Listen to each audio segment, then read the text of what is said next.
भारताच्या प्रयत्नांना अफगाणिस्तानच्या तालिब सरकारनं तत्काळ सकारात्मक पाठिंबा दिलाय हे विशेष। तालिब सरकारचे संपर्क मंत्री हाफिज जिया अहमद यांनी काय म्हटलंय पाहूया।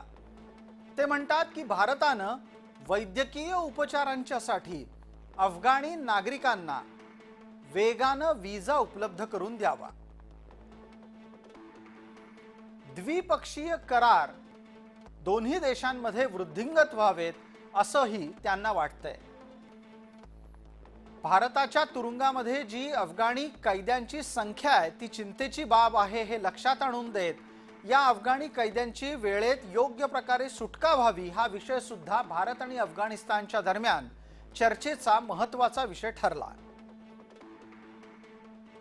परस्पर सहकार्यानं चाबहार या बंदराच्या विकासासाठी आपण प्रयत्न करूया असंही हाफिज जिया अहमद यांनी म्हटलंय।